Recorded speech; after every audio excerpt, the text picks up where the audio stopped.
Todas las palabras. Todos los vecinos.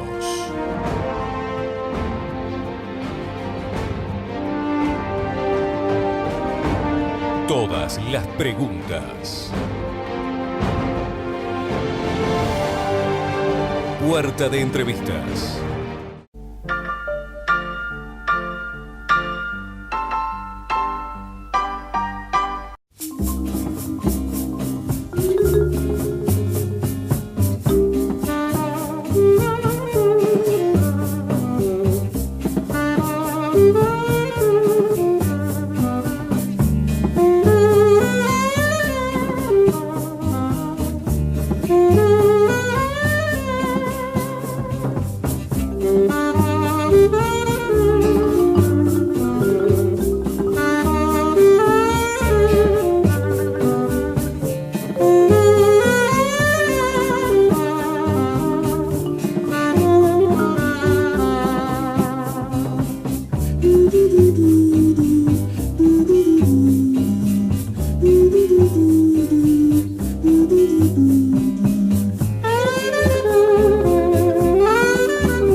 La orden de Mari ya está lista.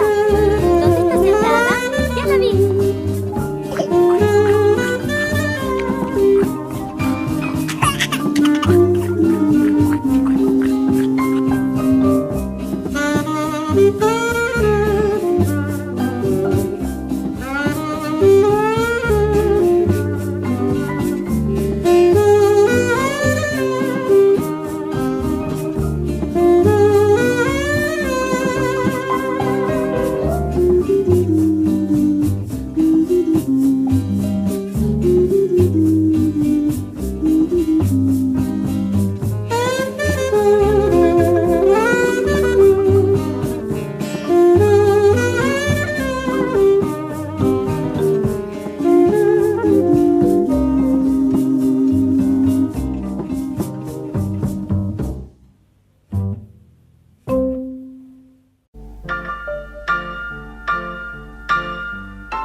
¿Qué tal, Guille? ¿Cómo estás?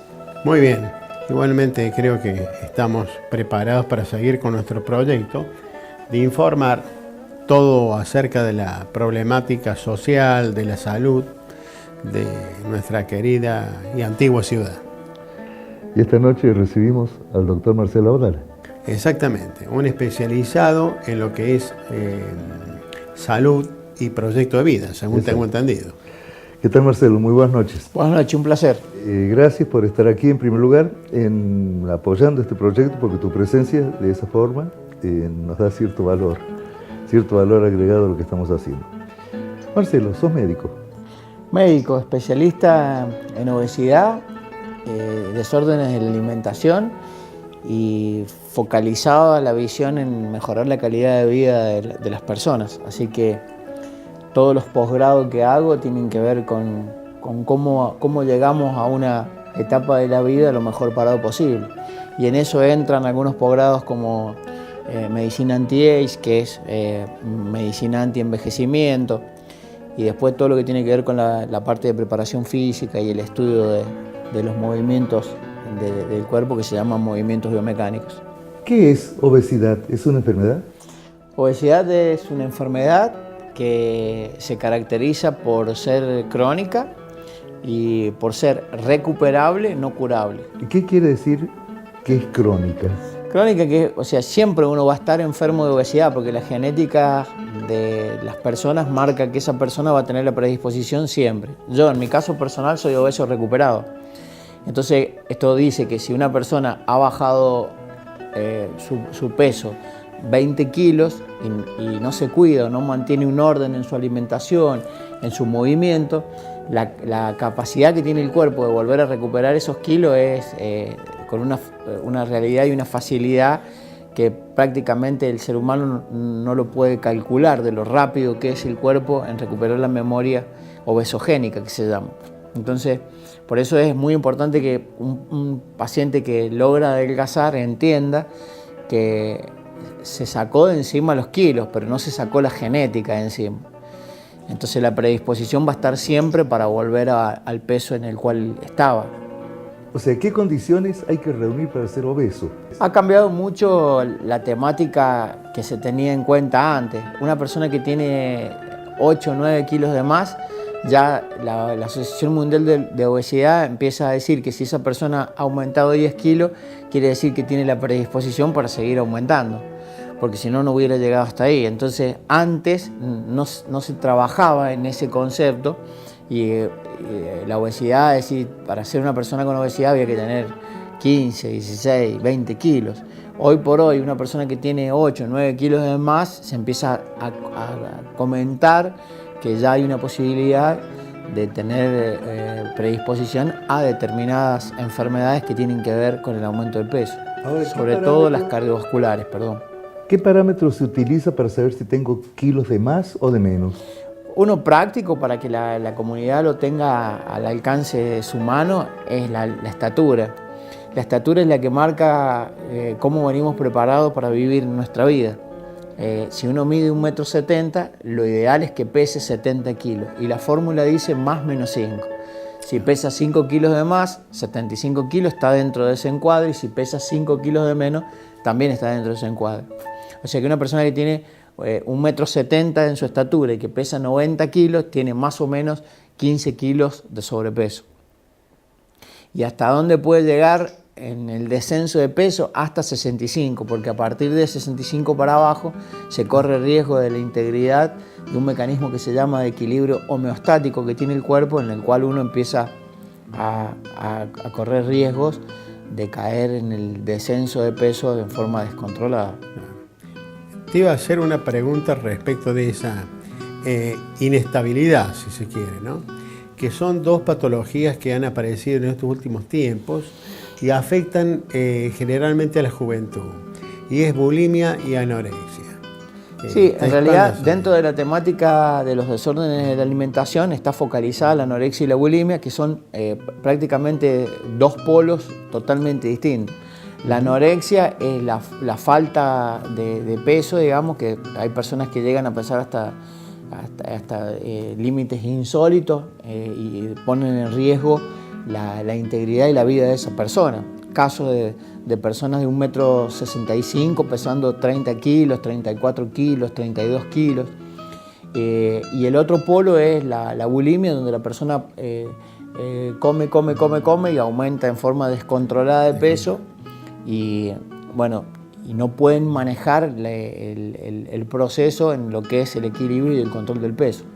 Las dos patologías tienen consecuencias y desde el punto de vista en la integridad y la calidad de vida de la persona, el riesgo mayor lo lleva la persona que tiene anorexia, porque al no ingerir, al no consumir, el cuerpo entra en un proceso que se llama inanición y va perdiendo la capacidad de supervivencia y no puede compensar, empiezan las falencias vitamínicas y la persona corre riesgo de morir. De morir, claro. Creo que en el primero que mencionaste opera un coeficiente, si se quiere, de ansiedad, ¿puede ser?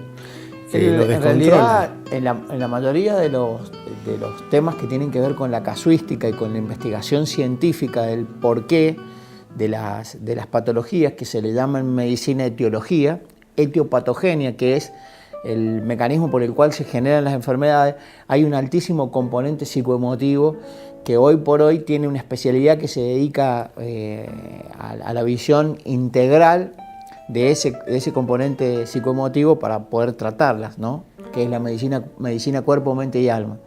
Entonces, en el posgrado o en la especialidad que yo hice en desórdenes de la alimentación, tuve una pasantía en un centro de recuperación a pacientes que tienen anorexia y bulimia, que se encuentra en la vecina provincia de San Rafael. Ajá.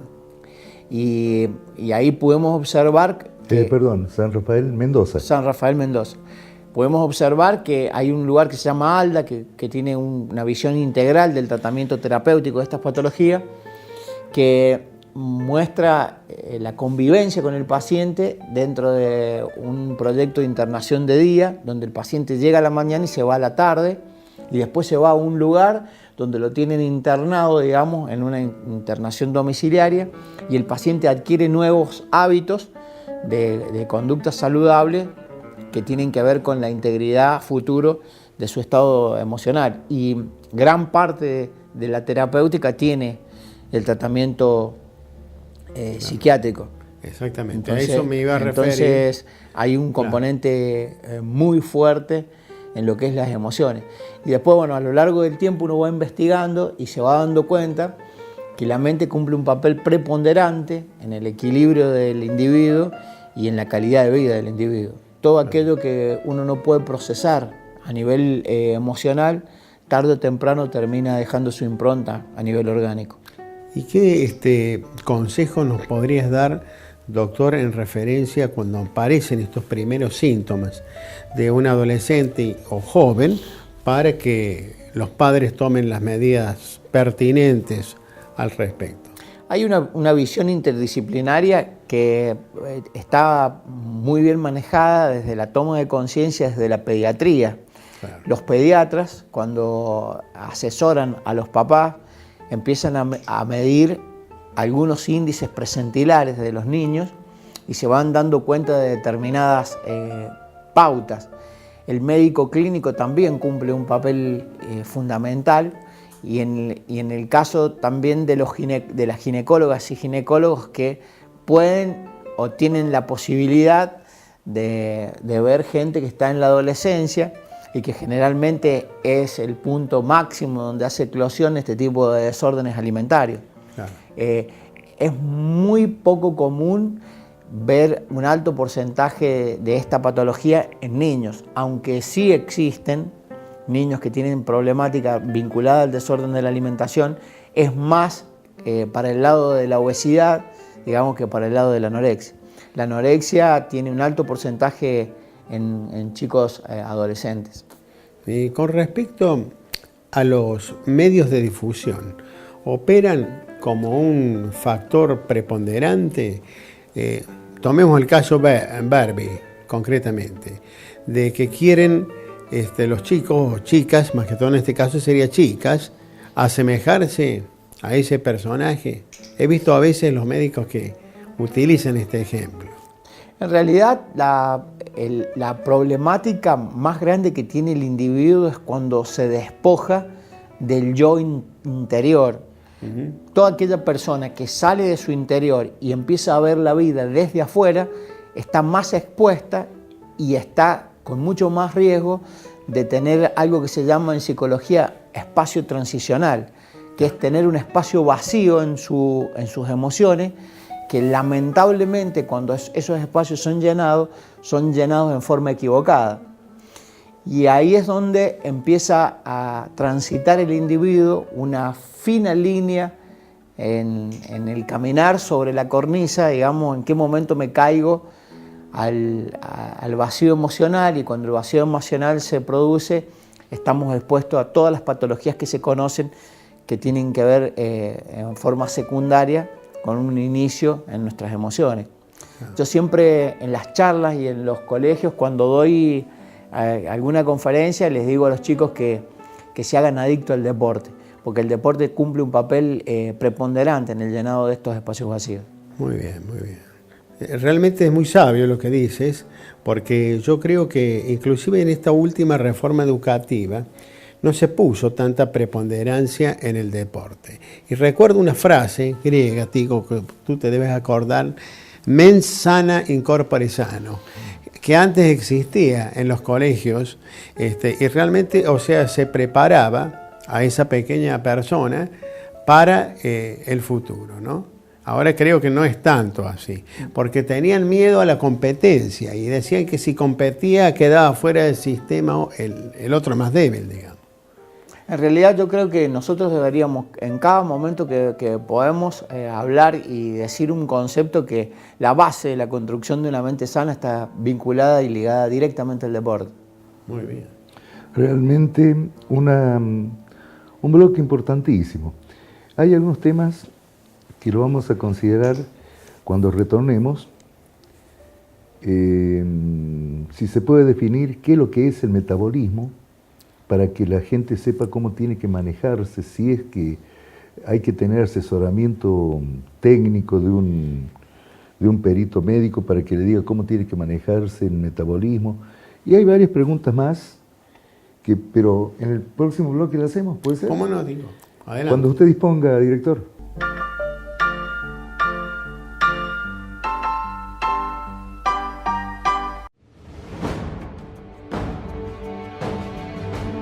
Todas las palabras. Todos los vecinos.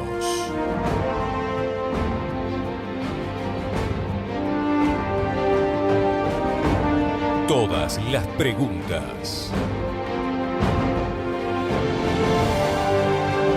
Puerta de entrevistas. Papelería Junín.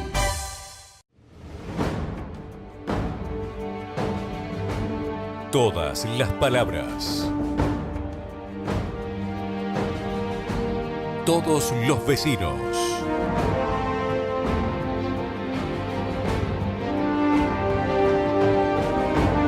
Todas las preguntas. Puerta de entrevistas.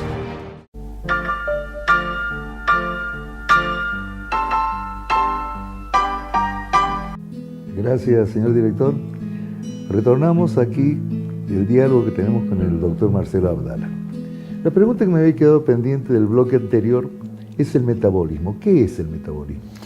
El metabolismo son todas las funciones internas que tiene el organismo para dar todos los procesos de funcionalidad que se realizan internamente, que desde la generación de la fuerza, desde la generación del movimiento, desde la generación del pensamiento, tiene que ver con todos mecanismos coordinados que tienen que ver con la generación de energía.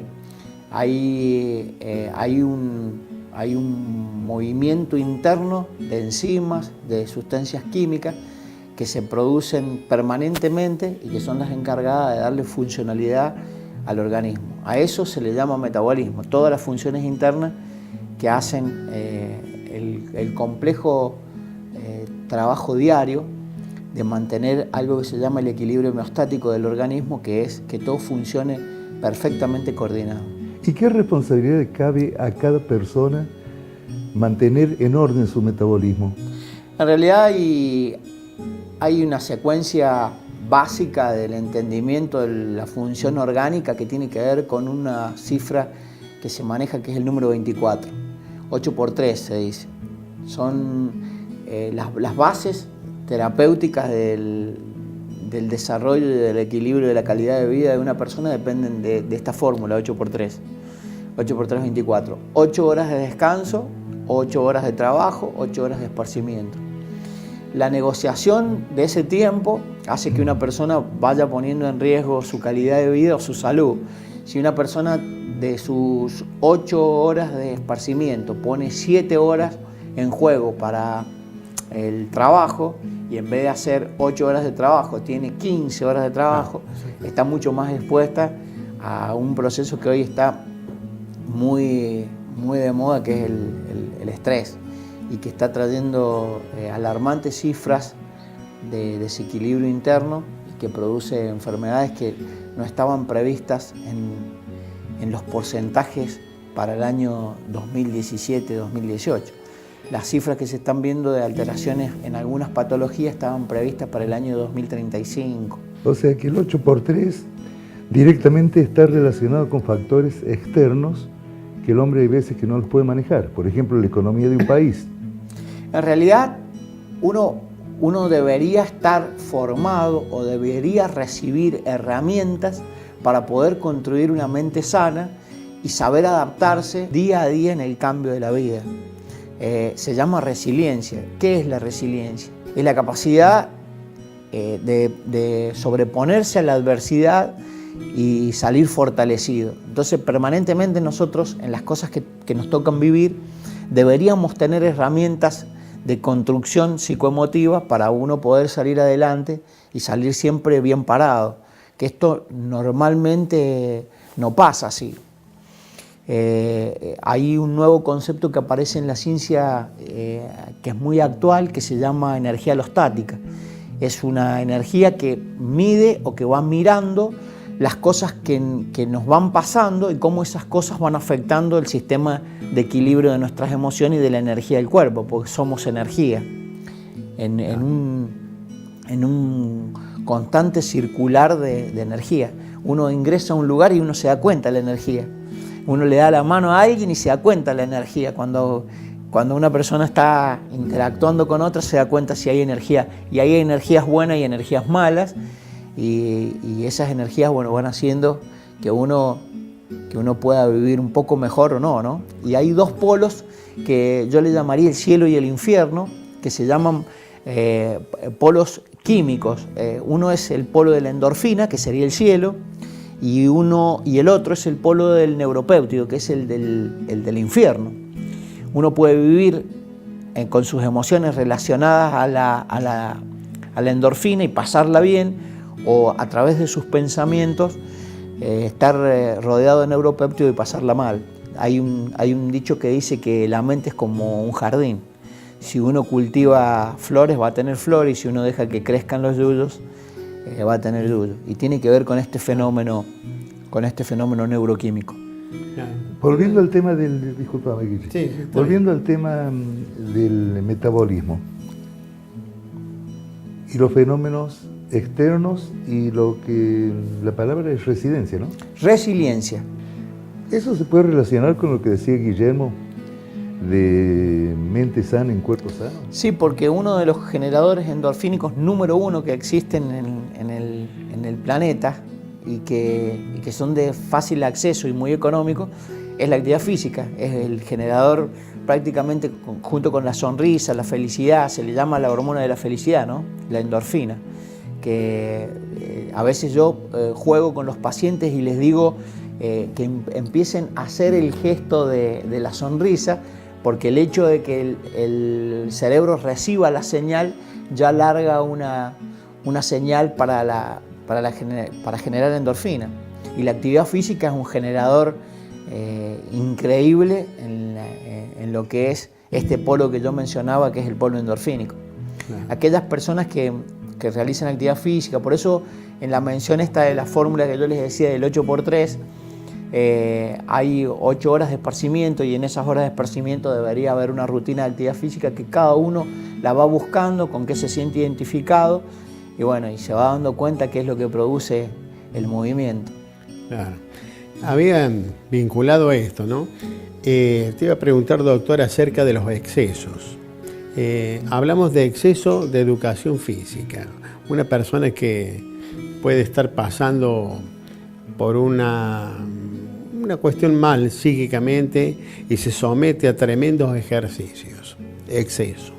Y el otro exceso estaría vinculado a las hipervitaminosis, que no sé si se dará tanto. En realidad, entender que un organismo que está bien cuidado y que está bien nutrido, el ponerle o agregarle combustible extra mucho sentido no tiene. Existen los deportistas elite, que se llama, que son aquellos deportistas que viven en relación al deporte que hacen y que generalmente están con mecanismos de alto rendimiento, que ellos están controlados y se sabe dosificar qué tipo de necesidades tiene ese cuerpo en lo que es las carencias y las falencias. Entonces yo recomiendo siempre que cuando una persona agrega vitaminas, que entienda qué tipo de vitaminas está agregando y cómo las está agregando, porque hay veces que el cuerpo no las necesita y a veces uno comete el error de sobrepasar las dosis que el cuerpo necesita y el cuerpo termina eliminándolas. O sea que mucho del sentido de las vitaminas y los minerales, si no están controlados y están evaluados por ahí, a alguien, no le veo el sentido práctico y la mejoría clínica. Ahora hay alguna... Y los perdón, excesos, corte. perdón, Claro. los excesos en la actividad física, cuando no están controlados, producen estrés también. Exactamente. Porque uno Claro. se pasa del elemento básico de equilibrio del organismo, entonces termina siendo una agresión.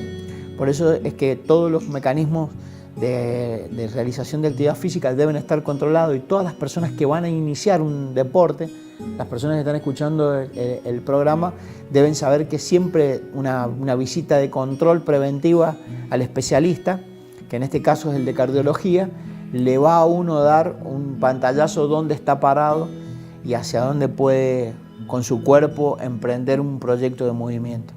Claro. Respecto a estas hipervitaminosis, he notado a veces que aparecen como algunos signos externos. ¿Puede ser? Sí, en realidad, más que signos externos, aparecen síndromes de intoxicación, Claro. asociados al uso y abuso excesivo de alguna sustancia. Y como las sustancias no están prácticamente tan difundidas o reconocido el riesgo que produce, por ejemplo, el exceso abusivo de proteínas en un gimnasio. Exacto. Entonces no se sabe hasta dónde es el riesgo que una persona corre utilizando productos que pueden agredir el organismo. El riñón es un elemento de filtración interno, es un órgano de filtración interno que necesita ser controlado. Y X cantidad de proteínas el cuerpo las puede manejar. Por encima de esas proteínas el cuerpo se sobrepasa, se sobresatura y empiezan los daños. Y esos daños después le pueden traer a la persona consecuencias secundarias que las paga con su integridad y altera su calidad de vida. Muy bien. Por ahí les voy a dejar en otro bloque, les voy a dejar el concepto de calidad de vida bien claro, porque a veces cuando uno habla de un término tan nuevo no sabe hacia dónde se apunta con eso, ¿no? Y ahí bueno, vamos a aclarar que el televidente se quede con un concepto claro de qué es la calidad de vida. Espero que le haya gustado la conversación que estamos manteniendo con el doctor Marcelo Abdala. Vamos a ir a otro bloque, otra pauta publicitaria y retornamos, porque lo prometió el doctor. Vamos a hablar de lo que es la calidad de vida y todo ello. Adelante, señor director.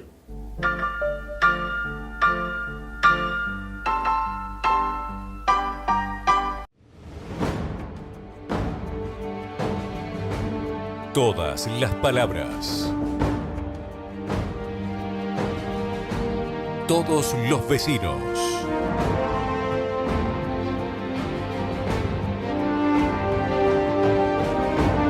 Todas las preguntas. Puerta de entrevistas. Papelería Junín.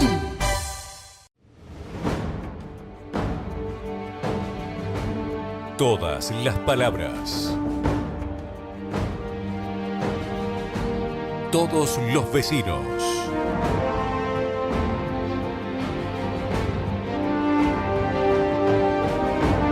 Todas las preguntas.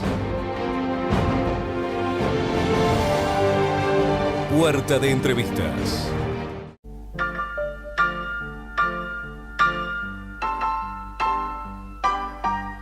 Continuamos con la entrevista al doctor Marcelo Abdala, quien ha tenido la gentileza, con su presencia, de brindar la jerarquía a este programa. Lo prometió él, no lo dije yo. Calidad de vida. Calidad de vida sería la manera de llegar lo mejor que se puede hasta donde le toca a cada individuo vivir, con la posibilidad de vivir la mayoría de las experiencias que una persona ha vivido a lo largo de toda su vida. Es decir, si una persona anda en bicicleta a los 15, que puede andar a los 30, a los 50 y a los 60 y a los 70 años. Si una persona ha subido una montaña que le gusta, a los 15, a los 20, a los 35, a los 40, a los 60 y a los 70, que lo pueda seguir haciendo. Entonces, la calidad de vida sería la manera de mantener lo mejor que se pueda en equilibrio el organismo para hacer frente a las respuestas del día a día. Y si ese día a día puede ser con las cosas que a uno le han gustado siempre, bienvenido sea. Y eso depende, pero mucho, en la gran mayoría de las personas, de la actitud que uno tenga y del entusiasmo que le ponga a mejorar el proyecto del cuidado de su salud. Hay una patología que se llama sarcopenia, que a partir de los 40 años empieza a producir deterioros en la calidad de vida de las personas, y en aquellas personas que mantienen una rutina de actividad física constante y que tienen presente esto de mejorar la calidad de vida, logran sobrellevar este proceso lo más largo que se puede en el tiempo y llegan prácticamente a la etapa definitiva de su vida, que cada uno ya la tiene predestinada, lo mejor parado posible y lo más fuerte en lo que es su estructura muscular y ósea, con lo cual este tipo de patologías que antes se desestimaban y no se conocían, no producen el daño que producían en las personas como pasaba antes. Doctor, en la calidad de vida, el equilibrio nutricional, ¿tiene mucho que ver? Yo diría que es la base, porque la nutrición es el combustible. Entonces, si usted le pone muy buen combustible al organismo, el organismo se evita un trastorno de tener que sacar toda la basura tóxica. Si usted le pone alimentos, se llama alimentación fisiológica, alimentos que el cuerpo los pueda tomar, utilizar sus nutrientes y deshacerse de los desechos, no es lo mismo que ponerle alimentación antifisiológica, que el cuerpo tiene que tomar ese producto, evitar que ese producto intoxique el organismo y después hacer todos los procesos de desecho. Entonces el doble de desgaste, el doble de esfuerzo, el doble de gasto de enzimas hace que uno tenga mucho más rápido la aparición del descontrol interno y que facilite el campo para la aparición de las enfermedades en forma más temprana. ¿Y cómo se logra ese equilibrio nutricional? Primero entendiendo que nosotros necesitamos, en esta definición del 8x3, necesitamos un tiempo para dedicarnos a nosotros. Y en ese tiempo hay elementos que juegan un papel preponderante, que muchas de las veces cuando termino de hacer una entrevista digo, me acordé del agua, y el agua es el elemento vital del organismo. El 70% de la composición del individuo está relacionada con el agua. Entonces decir, bueno, empezamos teniendo una buena hidratación, seguimos teniendo una buena limpieza en nuestras emociones a través de qué cosas le ponemos a nuestra mente para que viva el día a día, y elegimos cada uno de los productos que entran en nuestra boca, porque hay un proverbio chino que dice que la tumba se construye con la boca. Entonces, en la fortaleza y en la fuerza que tiene ese concepto, uno se da cuenta que a través de la alimentación puede tener salud y calidad de vida, o puede, realmente pagar las consecuencias que las enfermedades relacionadas a los malos hábitos traen en la salud y en los sistemas de salud. Habló del agua. ¿Aproximadamente qué cantidad normalmente tiene que beber una persona? La base está vinculada en los 2 litros diarios, pero se pueden tomar 2,5 litros hasta 3 litros por día en aquellas personas que hacen una actividad deportiva, porque hay un proceso depurativo del organismo que está vinculado con la transpiración, y a veces en ese sacar toxinas el cuerpo aumenta la transpiración y esos cuerpos necesitan un poco más de ingesta de agua. Pero una persona que quiere cuidar su calidad de vida y que toma 2 litros de agua por día está cumpliendo con la función desintoxicante del organismo, que está mencionada en uno de los bloques que tuvimos recién, que es el riñón en la función depurativa que él tiene, ¿no? En la filtración del organismo. En ese equilibrio nutricional, ¿tiene algo que ver la cantidad de comidas que se ingieren a diario? Sí, hay que tener una base de un proyecto de construcción de la alimentación que tenga por lo menos el desayuno, el almuerzo, la merienda y la cena. Eso es para una persona que habitualmente no conoce el mecanismo de alimentación, y que la base es esa. Y después de ahí, desde ahí se empiezan a construir proyectos de recuperación en el equilibrio de la salud en pacientes que tienen problemas con obesidad, que la utilización de las dosis de alimentación están con dos refuerzos a esta base que yo les mencionaba, que es la media mañana y la media tarde, y un plan de recuperación de la salud en la obesidad habla de mínimo 6 comidas para mantener el metabolismo activo y que empiecen a producirse todos los cambios que un cuerpo necesita para pasar desde la obesidad a la normalidad, ¿no? En el estadio de la obesidad, me imagino que usted ha tenido varios pacientes. Sí, llevamos no solamente la experiencia de lo vivido a nivel personal, porque yo a los 15 años pesaba 102 kilos y los valores de laboratorio que yo tenía en esa edad eran prácticamente de una persona con muchísimas posibilidades de ser enfermo, ¿no? Y hoy a los 50 disfrutar de la vida a pleno y tener un laboratorio casi con los valores normales y menores que a los 15 años, a uno lo enorgullece y es lo que uno trata de invitar a hacer a los pacientes para que cada paciente que toma una consulta pueda vivir un poco mejor cada día y que entienda que muchas de las cosas que le pasan dependen de las decisiones que se toman, a veces en forma equivocada. Me estaba refiriendo a la cantidad de pacientes, por si ha tenido, o cuál es lo que más recuerda a usted un paciente con mayor cantidad de kilos, a quien haya hecho cambiar los hábitos y el metabolismo y haya adelgazado.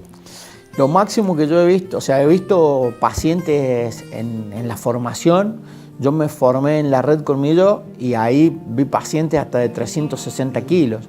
Pero lo máximo que yo he visto en nuestra provincia es 238 kilos y llegó a su peso máximo de recuperación en 120 y ahí, bueno, desde ahí yo perdí el contacto. Y después con la cirugía bariátrica se han logrado grandes cambios también de pacientes que han estado con 180, 190 kilos y hoy están prácticamente pesando 80, 82 kilos, 83 kilos y hablan de un proyecto de calidad de vida totalmente normal. Doctor, ¿qué es la cirugía bariátrica? La cirugía bariátrica son métodos quirúrgicos que achicarían el volumen de contención del aparato digestivo y le permitirían al paciente tener un proceso de saciedad, que eso normalmente una persona que tiene obesidad no lo puede controlar. Y hay distintas técnicas quirúrgicas y hay procedimientos que son, por ejemplo, la cirugía bariátrica, el bypass gástrico, le deja al paciente algo que se llama un pouch gástrico, que es un estómago muy pequeño, que una vez que el paciente intenta sobrepasar esa cantidad de alimentos, le produce sensaciones que son bastante contracturantes, digamos, porque le hacen pasar un mal rato y le producen el vómito. Entonces la persona no puede consumir más cantidad que la que le dice ese pouch gástrico.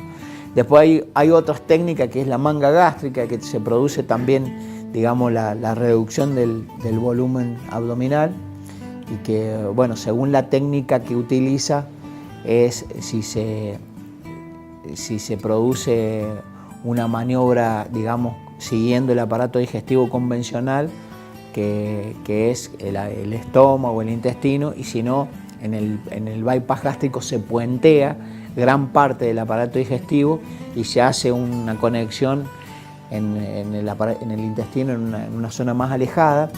Y bueno, el paciente tiene, bueno, algunos trastornos que tiene que sobrellevar, que ahí tiene que ver la vitamina y los minerales, que es ese tipo de paciente tienen que llevarlo de por vida en la continuidad de su calidad de vida, porque ahí se puentea una parte de absorción del aparato digestivo donde hay nutrientes que no se pueden absorber y que el cuerpo los tiene que tomar de algún lugar, y bueno, ahí en ese caso se suplementa de por vida a ese paciente, que realmente le cambia la calidad de vida, y que yo personalmente tengo un concepto de utilizarla solamente cuando el paciente tiene en riesgo su vida, ¿no? No le recomendaría yo nunca a un paciente que no tiene en riesgo su vida que se haga un bypass gástrico, que lamentablemente hoy se ha puesto de moda y cualquiera pide hacer un bypass gástrico o una cirugía bariátrica y el médico, bueno, termina accediendo a veces en un proceso que yo considero que uno si lo puede estirar, lo debe estirar. Esos procesos se hacen en Argentina. Se hacen en el mundo. No, pero en Argentina hay para hacerlos también. Las cirugías bariátricas en todos lados. O sea, en la Argentina Mendoza tiene una alta casuística. Hay 2 especialistas reconocidos que están, bueno, manejando la gran mayoría de los pacientes que se derivan de la región de Cuyo. Buenos Aires tiene una alta casuística, Córdoba tiene una alta casuística y San Juan, que fue, digamos, quien nos permitió a nosotros hacer la primera realización sin costo para el paciente de San Luis, la recuperación casi a íntegro de la salud de nuestro paciente, y que, bueno, fue operado en la vecina provincia de San Juan y lo hicimos a través de nuestra fundación, que, bueno, fue el primer paciente operado con éxito en la parte de cirugía bariátrica sin costo para el paciente y que hoy está disfrutando de su calidad de vida. Que también sería bueno en algún momento poder mostrar, ¿no?, y escucharlos a los pacientes, porque tienen mucho para enseñarnos desde lo que viven ellos, ¿no? Doctor Marcelo Abdala, vamos a abusar de su presencia aquí. Vamos a ir a un corte, la pauta publicitaria, y retornamos.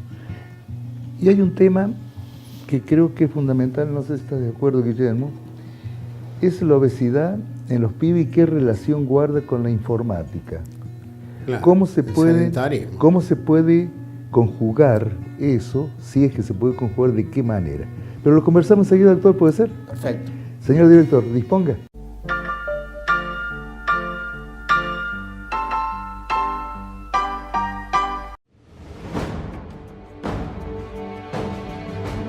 Todas las palabras. Todos los vecinos.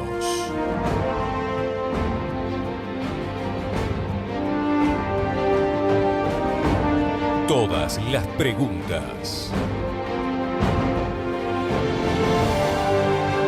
Puerta de entrevistas. Papelería Junín.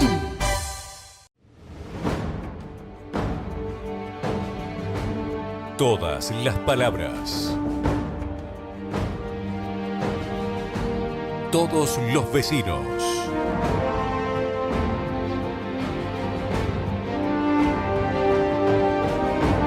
Todas las preguntas. Puerta de entrevistas.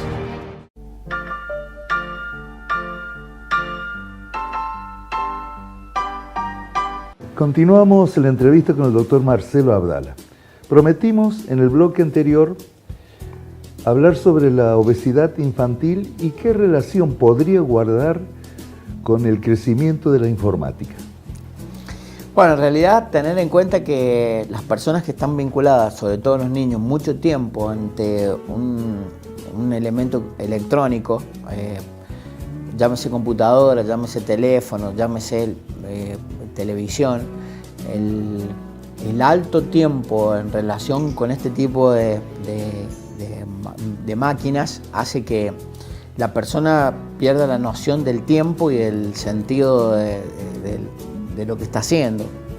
Entonces, al desvincularse del diario vivir y del pensamiento cuando uno está concentrado en algo, hace que esa persona se desconecte del control de lo que se consume. Entonces, si esa persona está mucho tiempo sentada frente a un instrumento electrónico y además está consumiendo comida descontrolada, sin la visión de lo que significa una fruta o un cereal, generalmente se hacen sedentarios, y al hacerse sedentarios el metabolismo se pone más lento, y al ponerse más lento y al consumir mayor cantidad de comida no se puede quemar el exceso, y al no poderse quemar el exceso de calorías, esa persona se transforma en una persona obesa. Malos hábitos de alimentación, malos hábitos en su calidad de vida hacen que la persona tenga mayor predisposición a enfermar que una persona que hace una actividad deportiva y que controla sus hábitos alimentarios. Los papeles fundamentales en esta función lo cumplen los padres, que son quienes deben estar atentos en este tipo de vínculos patológicos de sus hijos y bueno, seleccionar horarios predeterminados para que sus hijos estén menos tiempo expuestos a este tipo de agresiones que no solamente tienen que ver con el sedentarismo, sino con las distorsiones de los procesos mentales, porque al ser procesos que le están brindando información constantemente, ya sea de lo que es el juego que la persona está jugando o la información que está recibiendo permanentemente, es una agresión al cerebro porque no le dan descanso. Están 4, 5, 6 horas frente a ese tipo de instrumentos y hacen que la persona no pueda descansar su cerebro. Y hay gente que se vuelve ciberadicta y bueno, no cumple tampoco con esto de las 8 horas de descanso, las 8 horas de trabajo. Y el 8x3. El 8x3 y bueno, termina pagándolo caro, ¿no?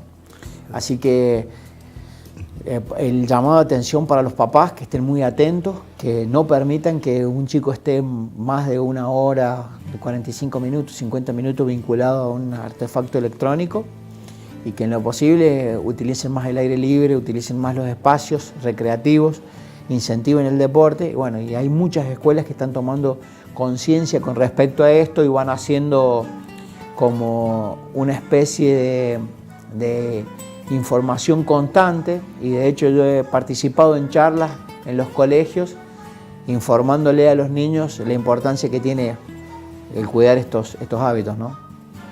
Guille, tenías una pregunta en la punta de la lengua. Sí, era comida sana versus comida chatarra. Mencionemos las comidas sanas y mencionemos las comidas chatarra para ser más prácticos, digamos. Buenísimo. Primero la diferenciación para aclarar el concepto comida con el concepto alimento. Alimento es toda aquella sustancia que ingresada al organismo cumple la función de nutrir. Y comida es todo aquello que ingresa por la boca y que llega al aparato digestivo y que no cumple ningún papel.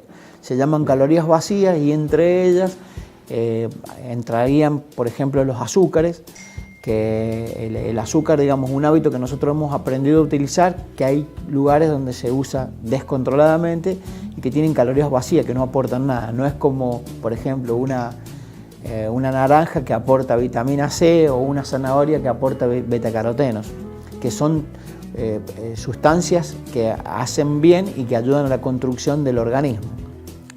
Entonces, la base de esto es diferenciar el concepto de que un alimento es aquello que uno puede tomar en la alimentación del día a día y que va a ayudar a construir una salud estable y que va a ser completa esa salud, porque si uno le está poniendo todos los días los aportes que el cuerpo necesita, el cuerpo responde en forma equilibrada.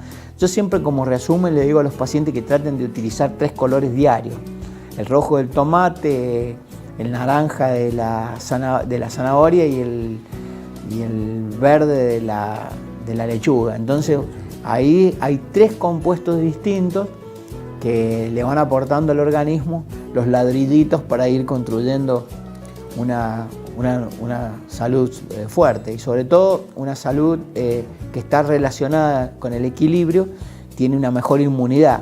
La inmunidad son los soldados del organismo y son los que ayudan a defender contra los agresores. Así que donde haya jugos naturales, donde haya fruta, donde haya vegetales, va a haber siempre un batallón de soldados defendiendo y haciendo que sea más difícil el acceso a las enfermedades a la integridad del organismo.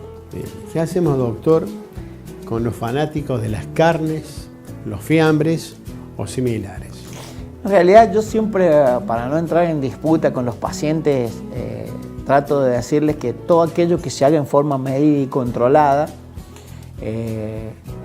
no va a producir tanto daño. El problema es cuando alguien no tiene el control sobre la situación y come los 7 días de la semana carne. El aparato digestivo del ser humano es más parecido a un herbívoro que a un carnívoro. Entonces por ahí que uno se dé un gusto y consuma un asado porque le gusta, o por el olor, o porque es rico, porque está acostumbrado, porque se junta con amigos, está bueno. Pero cuando uno consume carne los 7 días de la semana, el organismo entra en un proceso tóxico constante que no le da tiempo a limpiar, a depurar, y bueno, al cambiársele el pH al interior del organismo, porque la carne es acidificante y las dietas protectoras buscan alcalinizar el medio interno, con lo cual se aleja un poco más la aparición de las enfermedades. Discúlpeme, doctor, antes que avance, ¿qué es el pH?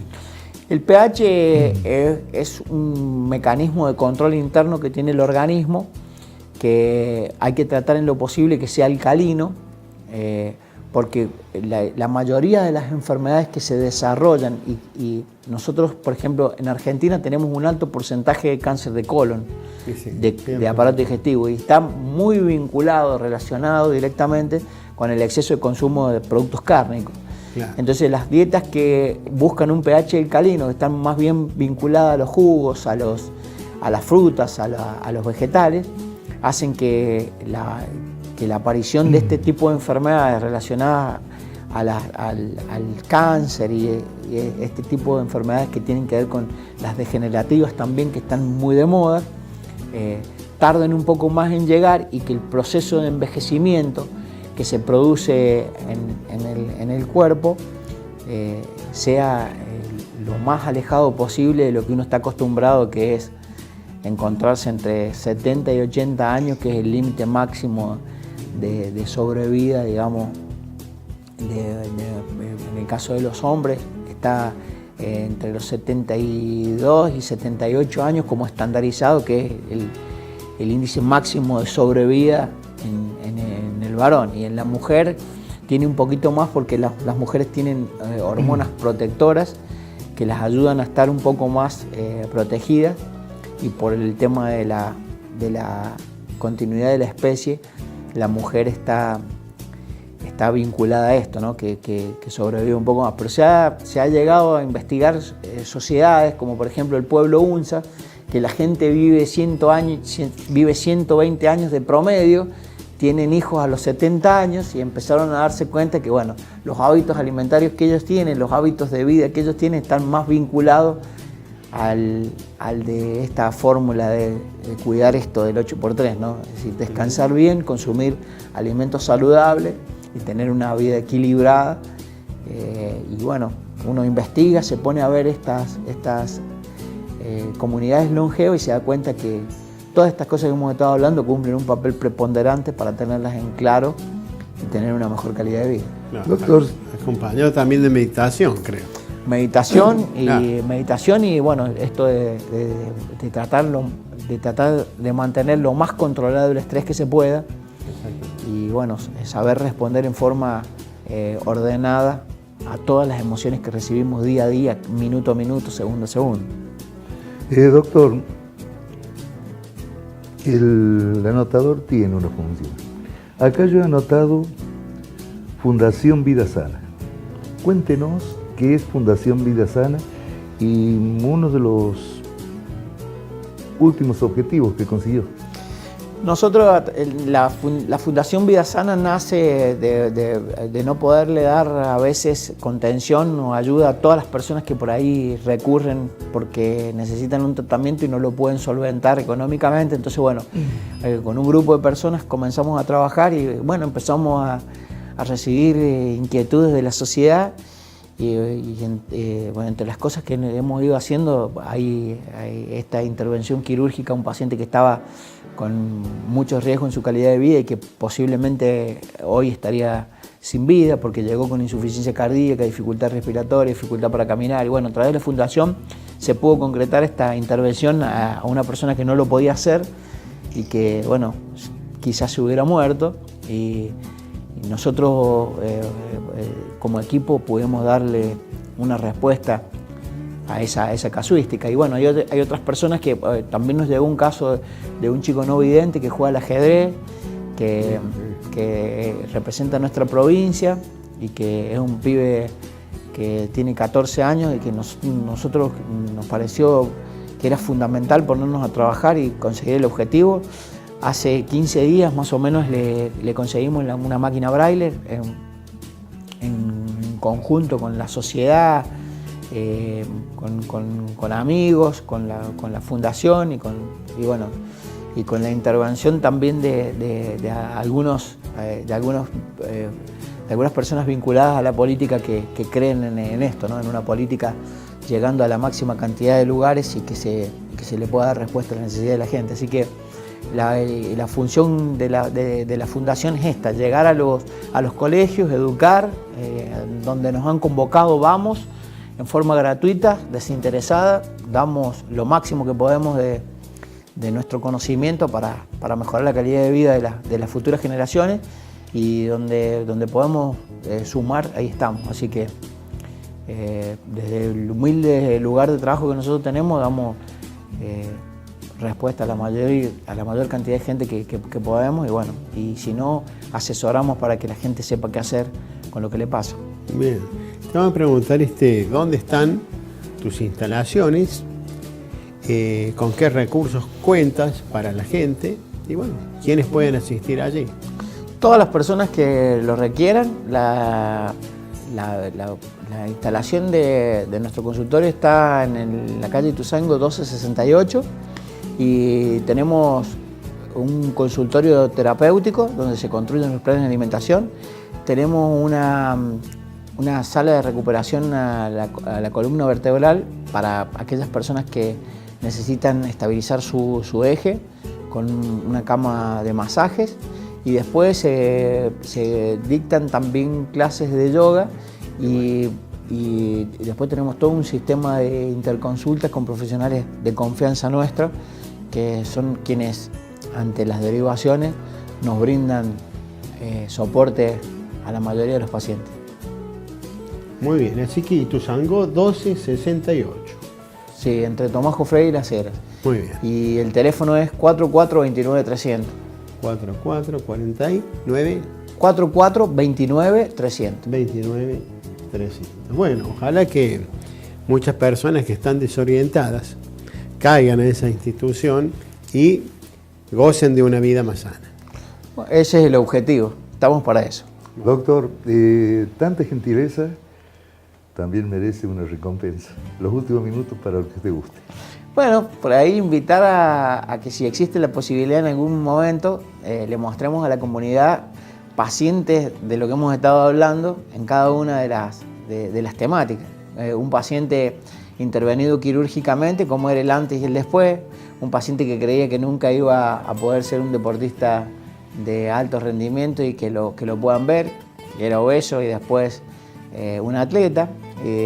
Una persona que tenía discapacidad y que ahora mejoró su calidad de vida a través de adelgazar 20 kilos, y que la gente pueda ver eso, el médico y el paciente, mostrando realmente que se puede vivir mejor y que hay una calidad de vida que depende muchísimo de las decisiones que nosotros tomamos, y que eso lo tenemos ahí, al alcance de la mano. Doctor, nuevamente el agradecimiento. El agradecido soy yo, un placer siempre poder compartir, difundir y estar en contacto con la gente que nos vea. Bueno, te agradecemos y esperemos a ir en esta lucha de difundir lo que es bueno, lo que es cultura para todos los teleescuchas. Y este programa existe gracias a usted que nos está mirando, porque usted hizo el programa. Nosotros acá humildemente intentamos hacer algunas preguntas para que respondiera la idoneidad del doctor Marcelo Abdala.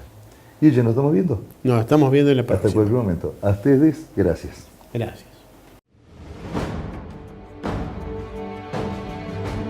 Todas las palabras. Todos los vecinos.